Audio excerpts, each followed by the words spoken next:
Hello everyone, আজকের class থেকে আমরা শুরু করতে যাইতেছি কেতাবুদ্দিন স্যার এবং নজরুল ইসলাম স্যারের বইয়ের সমাধান পর্ব। কোর্সটি সম্পূর্ণ পেইড কোর্স। যারা অংশগ্রহণ করতে চাও তারা ডিসক্রিপশনের লিঙ্কে যোগাযোগ করো। আর এই বইয়ে আমরা গুরুত্বপূর্ণ অধ্যায়গুলো সম্পূর্ণ A to Z কভার করব। তো আমাদের প্রথম প্রশ্ন হচ্ছে 3-1। 3-1।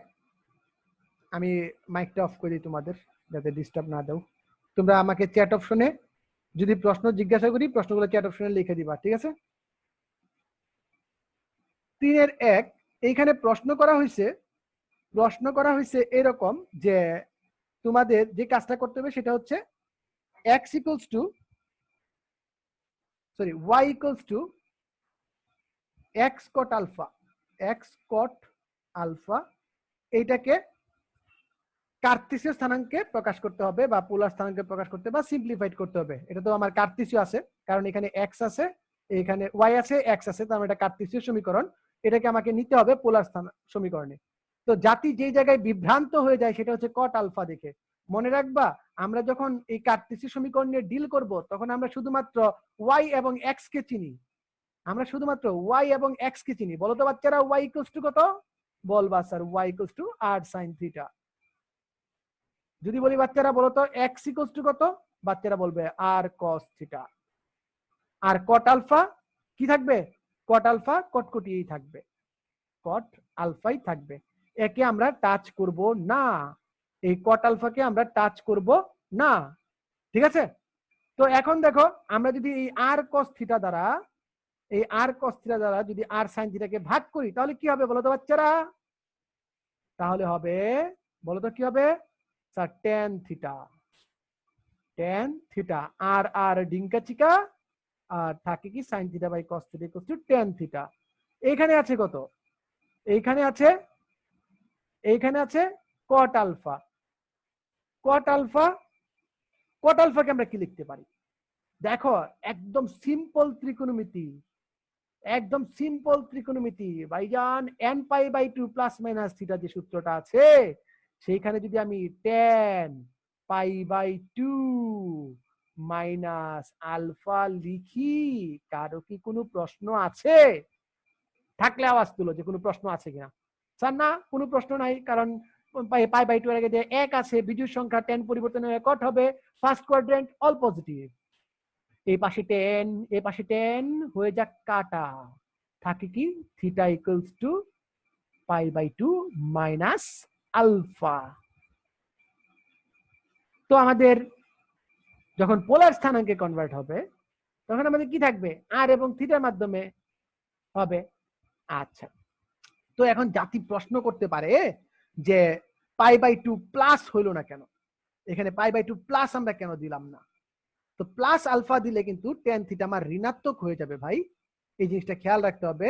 tan থিটা 1 নাম্বার এবং 3 নাম্বার কোয়াড্রেন্টে পজিটিভ, 1 নাম্বার এবং 3 নাম্বার কোয়াড্রেন্টে পজিটিভ। এখানে কট আলফা আমাদের পজিটিভ, তাই আমি যদি এটা ঋণাত্মক মাইনাস কট আলফা থাকতো তাহলে আমি পাই বাই 2 প্লাস আলফা দিতাম। যেহেতু আমার এখানে শুধুমাত্র পজিটিভ আলফা আছে, কট আলফার মান পজিটিভ, দ্যাটস ওয়াই আমি পাই বাই 2 মাইনাস আলফা মানে ফার্স্ট কোয়াড্রেন্টে আটকা রেখে পজিটিভ মানটা শো করব। That's the answer. ওকে বাচ্চারা, এরপরে আমরা যাব আমাদের দ্বিতীয় প্রবলেমে। আমাদের দ্বিতীয় প্রবলেমটা কি ছিল? আমাদের দ্বিতীয় প্রবলেমটা ছিল 5-এর বি। তোমাদের বইয়ে যাদের হাতের কাছে যাদের বই আছে, বই দেখো, 5-এর বি নাম্বার প্রশ্নটা হচ্ছে আমাদের পরবর্তী প্রবলেম। তো পরবর্তী প্রবলেমে কি দেয়া আছে? 5-এর বি। আমরা একটু প্রবলেমটা লিখি, সবাই লিখো আমার সাথে সাথে। 5-এর বি মনে রাখবা, প্রশ্ন লেখাও একটা আর্ট, কারণ প্রশ্ন লিখলে তোমার প্রশ্নের যে বিষয় আসেগুলো আছে এগুলো ক্লিয়ার হয়ে যায়। দেয়া আছে a equals to ab, b equals to a plus alpha এবং b plus beta. C equals to কি দেয়া আছে বলতো? সি ইকুয়ালস টু কি দেয়া আছে বাচ্চারা বলতো? সি ইকুয়ালস টু দেয়া আছে a plus alpha plus p, a plus alpha plus P, আর দেয়া আছে কি b plus beta plus p, b plus beta plus p. আচ্ছা, ডি ইকুয়ালস টু কি? এ প্লাস পি, সরি এটা পি না, এটা কিউ, এটা কিউ দেয়া আছে। ডি ইকুয়ালস টু কি বলো তো বাচ্চারা? D equals to A plus P, A plus P আর বি প্লাস কিউ। এখন এই অঙ্কটাই তোমাদের যেই জায়গায় প্রবলেম হচ্ছে সেই জায়গাটা বলে দিই। তোমরা হচ্ছে সাজন সেনা, তো তোমরা যদি এইরকম কিছু ডাটার ভিতরে একটু বড় সড়ো ডাটা দেওয়া আছে, একটু ছোট ডাটা দেওয়া আছে, এইগুলো দেখে যদি ঘাবড়ে যাও, টোটাল ইনসাল্ট। এখানে মান যাই থাকুক না কেন, তোমার তো ওইটা দেখার দরকার নাই। মান যেরকমই থাকুক, বিন্দু যেরকমই থাকুক, তা তো তোমার দেখার দরকার নাই। আছে কি? তোমার দরকার কি? তোমার দরকার হচ্ছে কি শর্তে তা আয়তক্ষেত্র হবে। আয়তক্ষেত্র হওয়ার কন্ডিশনটা কি? আয়তক্ষেত্রের কন্ডিশন আমি বলছি, আয়তক্ষেত্র না সামান্তরিক না রম্বস, এই তিনটা জিনিস বোঝানোর জন্য এখানে আমি বলতে পারি সামান্তরিক হবে কি করলে, আয়তক্ষেত্র হবে কি করলে, বর্গ হবে কি করলে, রম্বস হবে কি করলে, সবগুলো আইটেম দেয়া যায়। তো আমি এখান থেকে কয়টা আইটেম বের করব? আমি একটা ক্ষেত্র বানাইলাম, সাপোজ এই একটা ক্ষেত্র বানাইলাম। আমি অঙ্কটা করে দিব না, তোমরা আমাকে ইনসাল্ট করছো এই প্রবলেমটা। এটা নিম্নমানের অঙ্ক, তোমাদের বড় সড়ো ডাটা দেয়া আছে, তোমরা অজ্ঞান হয়ে গেছো। ক্যালকুলেশন যদি তোমরা ভয় পাও এই যুগে আইসা, তোমরা স্মার্ট গুলা পাই, তোমরা ক্যালকুলেশন ভয় পাবা কেন?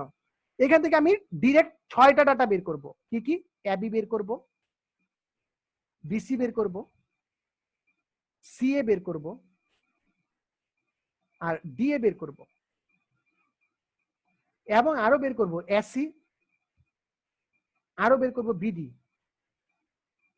এই 6খান আইটেম দিয়ে আমরা যে কোনো ক্ষেত্র শনাক্ত করতে পারি। এই 6টা আইটেম দিয়ে আমরা যে কোনো ক্ষেত্র শনাক্ত করতে পারি। তো কি কি ক্ষেত্র শনাক্ত করতে পারি এই বিষয়ে আসি। কি কি কি বলে ক্ষেত্র শনাক্ত করতে পারি এই বিষয়গুলোতে আসি।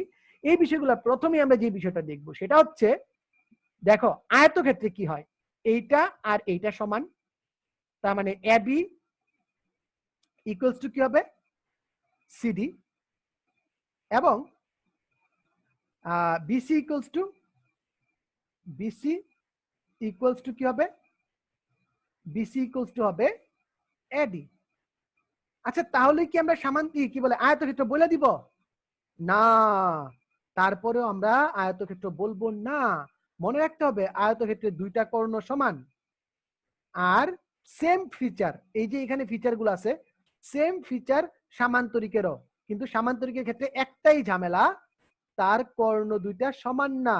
একটার ক্ষেত্রে সমান, আরেকটার ক্ষেত্রে সমান না, এতটুকুই তার ঝামেলা। বুঝতে পারছি না পারিনি? কথা বলো। স্যার বুঝতে পারছি, কোনো ঝামেলা নাই। এখন স্যার কি করে রম্বস প্রমাণ করব আর কি বলে বর্গ প্রমাণ করব? কিচ্ছু না, বর্গে 4টা বাহু সমান হবে, রম্বসেরও 4টা বাহু সমান হবে। এই বাহুর দৈর্ঘ্যগুলো তোমার সমান দেখাইতে হবে। ওকে, সমান দেখানোর পর তুমি যদি কর্ণগুলা সমান হয় তুমি বলবা বর্গ, যদি কর্ণ সমান না হয় তুমি বলবা রম্বস। তো এইগুলাই কিন্তু শর্ত। তো তুমি যদি ক্যালকুলেশন গুলা করো, যে আনসারটা আসবে এই আনসারটাই তোমার শর্ত। তোমার যে আনসারটা আসবে এই আনসারটাই কিন্তু তোমার শর্ত। দেখো তুমি 2টা আনসার দিয়েও দিতে পারো, 3টা আনসার দিয়েও দিতে পারো, 4টা আনসার দিয়েও দিতে পারো, অঙ্ক আকারে নিয়েও সলভ করে রাখতে পারো, বাকিটা তোমাদের উপর। আমি জাস্ট ওয়েটা বলে দিলাম, ক্যালকুলেশনটা আমি করলাম না। আশা করি তোমরা ক্যালকুলেশন পারবে। আসো আমাদের নেক্সট প্রবলেম 6 এ। নেক্সট প্রবলেম তোমাদের বইয়ের 6 এ। ওকে, 6 এতে প্রশ্নটা কি বলা হয়েছে? প্রশ্নটা বলা হয়েছে, আবার বলতেছি, এরকম অঙ্ক থাকলে তোমরা সাথে সাথে যে কাজটা করবা সেটা হচ্ছে তোমরা চিত্র এঁকে ফেলবা। তোমরা চিত্র এঁকে ফেলবা, এই আমার ওয়াই অক্ষ, এই আমার এক্স অক্ষ, গল্প শেষ। এক্স অক্ষ, ওয়াই অক্ষ, কাহিনী শেষ। আমাকে বলছে এমন একটা বিন্দু স্থানাঙ্ক নির্ণয় করতে হবে যার কুটি, কুটি মানে কি, কার মান? এক্স না ওয়াই? এক্স না ওয়াই বলো তো বাচ্চারা, এক্স না ওয়াই? জাতি অবশ্যই আমার সাথে এগ্রি করবা, জাতি অবশ্যই আমার সাথে এগ্রি করবা। কুটি মানে হচ্ছে ওয়াই এর মান, কুটি মানে হচ্ছে ওয়াই এর মান। আর আমার ভুজ কত? স্যার ভুজ তো জানি না, এই ভুজটাই আমাকে বের করতে হবে। তো ধরি ভুজ এক্স, আর কুটি কি? কুটি হচ্ছে আমাদের দেয়া আছে 6। ওকে ফাইন, ভুজ এক্স, কুটি 6। আর একটা বিন্দু দেয়া আছে, বিন্দুটা কি বলতো বাচ্চারা? বিন্দুটা দেয়া আছে 5 6, বিন্দুটা দেয়া আছে 5 6, বিন্দুটা দেয়া আছে কত? 5 6। তো তুমি এই জিনিসটা প্লট করলা, প্লট করার পর এখন প্রবলেমটা দেখো কি বলছে। কোন বিন্দুর কুটি 6 এবং 5-6 বিন্দু হতে এবং 5-6 বিন্দুটি হতে দূরত্ব 4 একক। কুটি 6 এবং 5-6 বিন্দু হতে দূরত্ব 4 একক। এখন 5-6 বিন্দু হতে দূরত্ব কি লিখতে পারো তুমি বলো তো? দেখো দূরত্ব কি, আমরা নরমাল সূত্রে যাব। স্যার x - 5 তার হোল স্কয়ার, x - 5 তার হোল স্কয়ার প্লাস 6 - 6। তো এটা নিচে নিচে হওয়াটাই বাধ্যতামূলক ছিল, যে তোমার y স্থানাঙ্ক এই এরকম সমান হওয়া উচিত ছিল, সরি সমান হওয়া উচিত ছিল। তো চলো আমরা একটু দেখি এটা সমান দেখাইতে পারি কিনা তোমাদের জন্য। এটা সমান হবে, আচ্ছা আমরা চেঞ্জ না করে থাকুক, তোমরা বুঝতে পারতেছো বিন্দুটা সমান হবে, কারণ 6 6 সেম, যেহেতু 6 6 সেম সেহেতু কি হবে, সমান হবে। ওকে, 6 বিয়োগ 6 মানে কত, 0 স্কয়ার।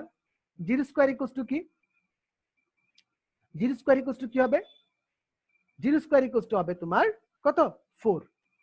দূরত্ব 4, দূরত্ব 4, মাইন্ডেড দূরত্ব 4। দূরত্ব কিন্তু পজিটিভও হইতে পারে, নেগেটিভও হইতে পারে, এই জিনিসটা খেয়াল রাখা লাগবে। তো আমরা ভাঙাবো, আমরা স্কয়ার দিয়ে ক্যান্সেল করবো না, এই কাজটা এখানে করবো না, আমরা উভয় পক্ষে স্কয়ার করব। কাজটা কেন করবো না, কারণ আমরা গত একটা ক্লাসে দেখাইছিলাম যে স্কয়ার সাথে রুট কাটাকাটি করলে অনেক ঝামেলা হয় পরবর্তীতে, এই ঝামেলাগুলো অ্যাভয়েড করার জন্য। তো আমরা যদি স্কয়ার না ভাঙে উভয় পক্ষে স্কয়ার করি, সাপোজ এখানে যদি একটা মান থাকতো, তুমি তো স্কয়ার ভাঙাইতে পারত না, তাই না? তো যদি হয় তাহলে কি পাবো আমরা বলো তো? আমরা পাবো যেহেতু এখানে স্কয়ার আছে, দ্বিঘাত মূল, তার দুইটা মূল পাওয়া বাঞ্ছনীয়, তার দুইটা মূল পাওয়া বাঞ্ছনীয়। তো মূলগুলা কি দেখি আমরা, sir x square minus 10x plus 25 equals to 4 4 কত হয়ে যাবে বলো তো বাচ্চারা, স্কয়ার করলে কত হয়ে যাবে, 16। তুমি যদি 16 ভাঙায় ফেলো কত হবে, x square minus 10x plus কত হবে বাচ্চারা, 9 ইকুয়ালস টু 0। তো এটা সলভ করলে তোমরা কত পাবা বলো তো বাচ্চারা, বলো তো বাচ্চারা কত পাবা, বলো বলো বলো বলো কত পাবা, কত পাবা বলো তো বাচ্চারা? তোমরা পাবা এখান থেকে x ইকুয়ালস টু পাবা, x ইকুয়ালস টু পাবা কত বলো তো বাচ্চারা, x ইকুয়ালস টু পাবো 9 আর 1। আমরা মিডল ফ্যাক্টর যদি করি x ইকুয়ালস টু 9 আর 1 পাবো, দ্যাটস ইট, এইটাই। এখন প্রশ্ন হচ্ছে আমার এখানে ভুজ কত বের করতে বলছে, ভুজ মানে কার মান, x এর মান, ভুজ মানে কার মান, x এর মান।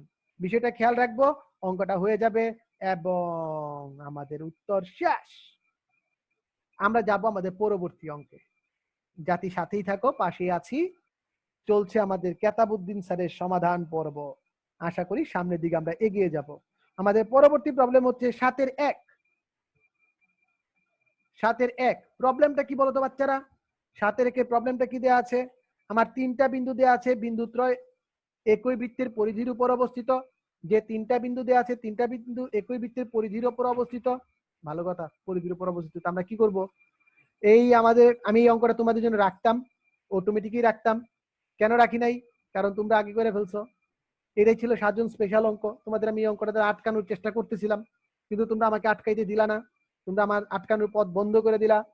তো দেখো বিন্দুগুলা কি কি আছে, এই যে বৃত্তটা আছে, তোমরা বৃত্তের কেন্দ্র কি বের করতে বলছে, বৃত্তের কেন্দ্রের স্থানাঙ্ক কত, এই যে আমাদের কেন্দ্র আছে, কেন্দ্রের স্থানাঙ্ক কত। আচ্ছা ভালো কথা, আমি সাপোজ ধরে নেই আমাদের বৃত্তের কেন্দ্রটা XY, তুমি আলফা বিটাও ধরতে পারো, কেউ তোমাকে মারধর করবে না, সমস্যা নেই। তো এখানে 5 6 একটা বিন্দু আছে, 5 6 একটা বিন্দু,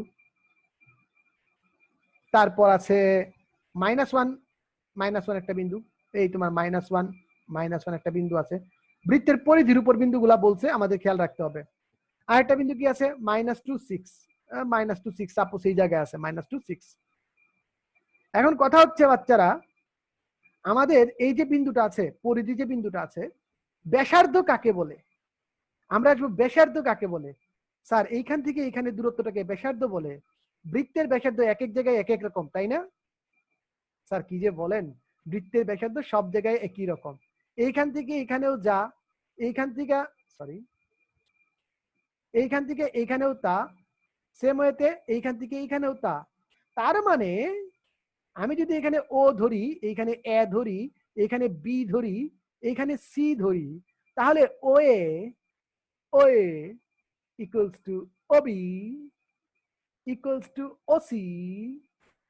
এই দূরত্বগুলোর থেকে আমার এক্স ওয়াই যে আননোন আছে, এই আননোন বের করতে পারবো কি পারবো না, জাতি উত্তর দাও।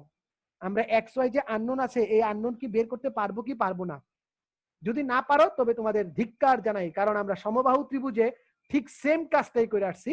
সমবাহু ত্রিভুজের একটা বিন্দু স্থানাঙ্ক দেওয়া ছিল, বাকি দুইটা বিন্দু স্থানাঙ্ক দেওয়া ছিল না।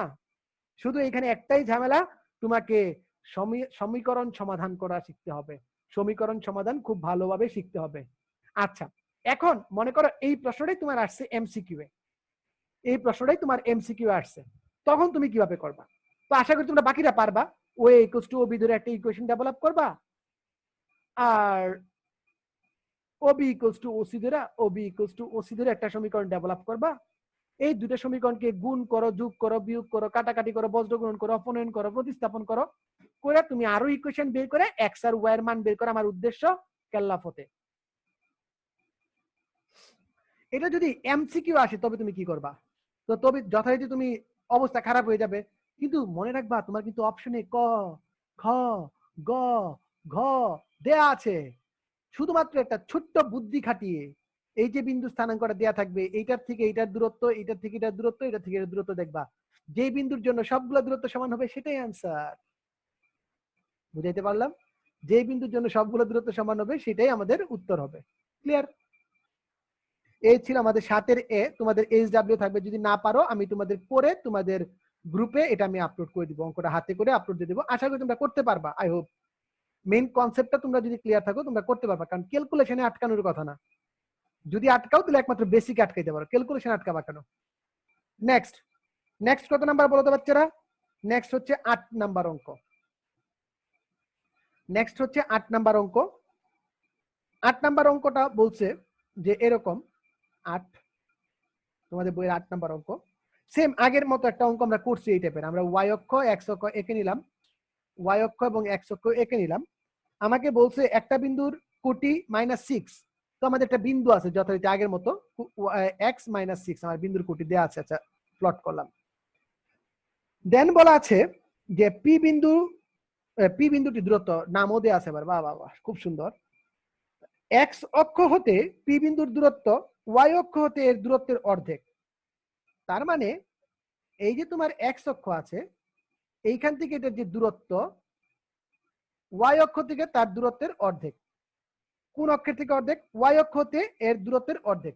ওয়াই অক্ষ থেকে দূরত্ব কত স্যার? ওয়াই অক্ষ থেকে দূরত্ব কত স্যার? x/2। ওয়াই অক্ষ থেকে দূরত্ব কত? সবাই আমার সাথে একমত হবা স্যার, x/2। এখন যখনই দূরত্ব আসবে তখনই আমরা কি আমরা জানবো দূরত্ব সদা ধনাত্মক সংখ্যা, পজিটিভ সংখ্যা, আমাদের এটা জানতে হবে। তার মানে এখানে আমরা দূরত্ব কি লিখবো? লিখবা এক্স অক্ষ থেকে দূরত্ব, এক্স অক্ষ থেকে দূরত্ব কত? কে বলতে পারবে এক্স অক্ষ থেকে দূরত্ব কত? সরি, বিন্দুটা নিচে রাখলে সুন্দর হইতো, x-6 এখানে লিখলে পারফেক্ট হইতো। বলো তো বাচ্চারা এক্স অক্ষ থেকে দূরত্ব কত? দেখি কে পারে। এক্স অক্ষ থেকে দূরত্ব কত? আমরা শিখেছিলাম এক্স অক্ষ থেকে দূরত্ব কোটির সমান। এক্স অক্ষ থেকে দূরত্ব কোটির সমান, আমরা কি লিখবো? -6, তাই না? তখনই বলবো ওরে গর্ধব, -6 কেন হবে? আমি লিখছি তোমাদের ফাঁসানোর জন্য, দূরত্ব সদা ধনাত্মক সংখ্যা, তাই মাইনাস হবে না, মাইনাস হবে না। যদি তোমার মাইনাস নিয়ে কোনো ইস্যু থাকে তবে তুমি একটা কাজ করতে পারো, তুমি এটাকে মাইনাস দিতে পারো, তবে একটা মডুলাস দিয়ে দিও, কারণ দূরত্ব ঋণাত্মক হতে পারে না। ওকে, দেন আমার বলছে প্রশ্ন কি বলছে? প্রশ্ন হচ্ছে এক্স অক্ষ থেকে ওয়াই অক্ষ থেকে দূরত্বের অর্ধেক। ওয়াই অক্ষ থেকে দূরত্ব কত? কে বলতে পারবা বাচ্চারা? বলো দেখি দূরত্বটা কত? ওয়াই অক্ষ থেকে দূরত্বটা কত স্যার? এক্স। তার মানে 6 equals to half of x. X equals to কত? এক্স ইকুয়ালস টু কত? তো এক্স কেও তোমরা মডুলাস দিয়ে রাখো তোমাদের কাজের স্বার্থে। এক্স ইকুয়ালস টু কত? Modulus of x equals to 12। কিন্তু বাচ্চারা যখনই তোমরা স্থানাঙ্কে যাবা, স্থানাঙ্ক তো তোমার প্লাসও হইতে পারে মাইনাসও হইতে পারে, পারে কিনা কথা কও? স্থানাঙ্ক আমাদের প্লাসও হইতে পারে মাইনাসও হইতে পারে, পরম মানের ধর্ম থেকে আমরা অলরেডি শিখে এসেছি। সুতরাং +12 আনসার, +12 ইজ দ্য আনসার, এবং -12 আনসার। এবং আমার স্থানাঙ্কটা কি হবে? আমার স্থানাঙ্ক হবে 12 - 6, 12 - 6, এবং এই পাশে আসো, নিচে আসো, -12 - 6। তার মানে আনসার সম্ভব দুইটা। যখন দূরত্ব হিসেবে কথা বলবা, তখন সদা পজিটিভ। যখন তুমি বিন্দুর স্থানাঙ্ক হিসেবে কথা বলবা তখন সে সদা নেগেটিভ হবে। পজিটিভ নেগেটিভ দুইটা হওয়াই সম্ভব, তখন আমরা সদা সৎ কাজ করতে পারবো না। জিনিসটা বুঝো, বেসিকটা মাথায় ঢুকাও। আমরা চলে যাব আমাদের পরবর্তী প্রবলেমে। এই যখন অবস্থা তখন আবারও ধারাভাষ্যের পরিবর্তন। চলে যাচ্ছি আমরা 16 নাম্বার অঙ্কে। চলে যাব আমরা আমাদের 16 নাম্বার অঙ্কে। সাথেই থাকুন, পাশে আছি। 16 নাম্বার অঙ্ক কি বলছে বলেন তো বাচ্চারা? 16 নাম্বার অঙ্কে কি বলা হয়েছে বলেন তো বাচ্চারা? দেখি কে বলতে পারেন। 16 নাম্বার অঙ্কের বেসিকটা কি? 16 নাম্বার অঙ্কের বেসিকটা হচ্ছে এই রকম। কি বেসিক? যে আমাদের আমাদের কি দেয়া আছে? আমাদের আবারও একটা অক্ষ বা স্থানাঙ্ক ব্যবস্থা দেয়া আছে। ঠিক আছে, আমরা অক্ষ বা স্থানাঙ্ক ব্যবস্থাটা এঁকে ফেলি। চলো, অঙ্ক যখন পাবো, বিন্দু যখন দিবে, কোনো দিকে না তাকিয়ে আগে হালকার উপর ঝাপসা আমরা একটু বিন্দুর স্থানাঙ্কগুলা প্লট করে নিব। এক্স অক্ষ ওয়াই অক্ষ প্লট শেষ। প্রশ্ন কি করছে? এক্স অক্ষের উপর অবস্থিত পি একটি বিন্দু থেকে, বিন্দুটা কোন অক্ষের উপর অবস্থিত? এক্স অক্ষের উপর অবস্থিত। কি বিন্দু? পি বিন্দু। এক্স অক্ষের উপর অবস্থিত পি বিন্দু থেকে 0 2, ওরে বাবা, তার মানে এক্স অক্ষের উপর 0 2, মনে করে এইখানে 0 2, এইখানে 0 2, ওকে, এইখানে আমাদের 0 2